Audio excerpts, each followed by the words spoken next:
संदेशजी, आपण आजपर्यंत सामाजिक क्षेत्रामध्ये आम्हाला दिसलात. आपण एका पक्षाचं नेतृत्व देखील आपण गेले अनेक वर्ष करताय, पण निवडणुकीच्या रिंगणात आपण पहिल्यांदाच उतरलेला आहात. कशा पद्धतीनं तुमची आता पुढची नीती आहे आणि कोणत्या विचारावरती आपण आता या ठिकाणी निवडणूक लढवतो? सर्वप्रथम मी आपल्या पत्रकारांचे मनापासून आभार मानतो की तुम्ही माझ्याकडे 2 शब्द बोलायला, मला मांडणी करायला संधी दिली. गेल्या 25 ते 30 वर्ष माझ्या कारकिर्दीमध्ये मी बघतोय पंचायत समिती, जिल्हा परिषदेची रणनीती. पण एकंदरी खेर्डीचा जर इतिहास बघितला, माझा मूळ गाव खेर्डी आहे आणि फारशी काय डेव्हलपिंग नाही आहे त्या एरियामध्ये.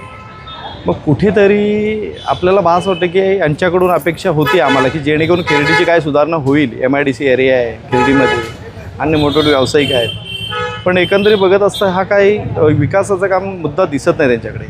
त्यामुळे आम्हाला रिपब्लिकनला स्वतःहून खेर्डीमधून सुरुवात करावी लागली.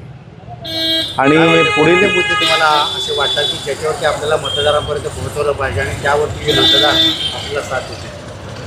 नाही, एकंदरीत बघितलं तर मुद्दे भरपूर आहेत, पण आज बघितलेत खेर्डीची अवस्था की रोड पण व्यवस्थित नाही आहे. गावात जे वाड्यावाड्यातून वस्तीतून रोड गेलेत त्यांची दुर्दशा बेकार अवस्थेत आहे. पाण्याचा प्रॉब्लेम आहे चालू. कडेला शेजारी MIDC आहे, पण MIDC असूनसुद्धा स्थानिक व्यवसायानं त्याच्यामध्ये काही व्यवसाय नाही आहे. हे जे मुद्दे आहेत ना, ते कुठेतरी ह्या लोकांपासून व्यावसायिक लांब राहत आहेत आणि मोठे मोठे व्यवसाय आणायचे म्हटलं तिथे तरी हे लोक आणायचाही प्रयत्न करत नाहीत. आणि मग ह्यामुळे गावाचा विकास कुठेतरी खुंटला जातो आहे. त्यामुळे मला ह्या इलेक्शनमध्ये उतरणं भाग पडतं. एकीकडे तुमच्या समोर मोठमोठे पक्ष आहेत, त्यांचे उमेदवार आहेत, ताकद आहे त्यांच्याकडे, एक वेगळी विचारधारा आहे. त्यामध्ये तुम्ही आंबेडकर हे नाव घेऊन पुढे चाललेलं आहे, बाबासाहेबांची विचारधारा पुढे घेऊन चालला आहे. यामध्ये तुम्हाला काय वाटतं, मतदार किती याच्यामध्ये आकर्षित होऊ शकतो? नाही, एकंदरीत बघता ते खेर्डी हा विकसित गाव आहे आणि त्याच्यामध्ये जी लोकं आहेत आमची ती व्यवस्थित हुशार आहेत आणि ते पुरेपूर विचार करून मतदान करतील. कारण त्यांनी बघितलं पर्टिक्युलर कुठल्या तरी एखाद्या समाजाचंच वर्चस्व राहतं आहे तिथे, किंवा एखादा तो जो समूह आहे, ज्यांचा ग्रुप आहे, तोच वर्चस्व करतो आहे. गावामध्ये कुठेतरी चेंजेस पाहिजे म्हणून आज गावाच्या सपोर्ट असल्यामुळे मी उभा राहिलो. पहिल्यांदाच आनंदराज आंबेडकर यांचा पक्ष रिपब्लिकन सेना आज निवडणुकीच्या रिंगणामध्ये उभा राहिलेला आहे. संदेश हे नाव लोकांना परिचित आहे, ते सामाजिक कार्यामध्ये परिचित आहे. मात्र आज निवडणुकीच्या रिंगणामध्ये तुम्ही हा उमेदवार उतरलेला आहे. काय वाटतं, संदेश मोहिते यांना कसा प्रतिसाद असेल? सरसेनानी आनंदराज आंबेडकर साहेब यांनी आदेश दिल्याप्रमाणे प्रत्येक तालुक्यामध्ये तुम्हाला पंचायत समिती, जिल्हा परिषद असे उमेदवार उभे करायचे आहेत.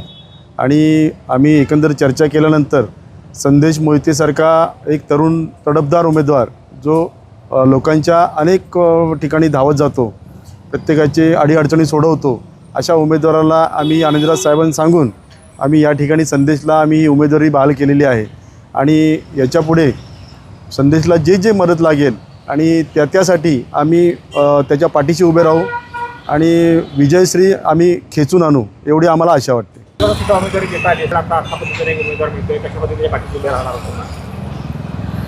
सर्वप्रथम तर आपण संविधान मानणारी लोक, धर्मनिरपेक्षित जो गट आहे, जो आंबेडकर चळवळीचा जो एक गट आहे, त्याला जिवंत देखील आपण ठेवणं गरजेचं आहे. कारण काय, जे लोक धर्मावर राजकारण करतात, तर जिकडे मशिदी तुटत होत्या तर काय काय लोकांना बरं वाटत होतं, त्यानंतर आता जे वाराणसीचे घाट तुटत आहेत आणि आपल्या हिंदू धर्माचा देखील अनादर होतो आहे. मागे तुम्ही बघितलं असेल जैन धर्माचा देखील अनादर होतो आहे. हे असंच जे तिकडचं जे ओघ आहे, हा नंतर कुठे ना कुठे आपल्या रत्नागिरी जिल्ह्यात, चिपळूण तालुक्यात, खेर्डीत देखील ह्या सगळ्या गोष्टी या होऊ शकतात. तर त्यामुळे आपल्याला एक धर्मनिरपेक्षित जे एक वातावरण पाहिजे आणि त्यामुळे मला असं वाटतं सर्व धर्म समभाव, एक संविधान वाचवणारा जो आपला एक जो छान सुजलाम सुफलाम महाराष्ट्र आणि आपला जो देश आहे, जी आपल्या देशाची शान आहे, ही आपण अशा छोट्या म्हणजे जे आपण म्हणतो की जिल्हा परिषद, पंचायत समिती, हे म्हणजे ग्रासरूट आहे. आणि मला असं वाटतं की ह्याची आपण कुठे ना कुठे सुरुवात केली पाहिजे. आणि त्यामुळे आम्हाला असं वाटतं काय की ही सुरुवात एक चांगलं म्हणजे मेसेज हा समाजाकडे जाईल आणि त्या दृष्टीने आम्ही हे प्रयत्न केलेला आहे आणि काँग्रेस पक्षांनी मोहितेजींना पाठिंबा हा दिलेला आहे.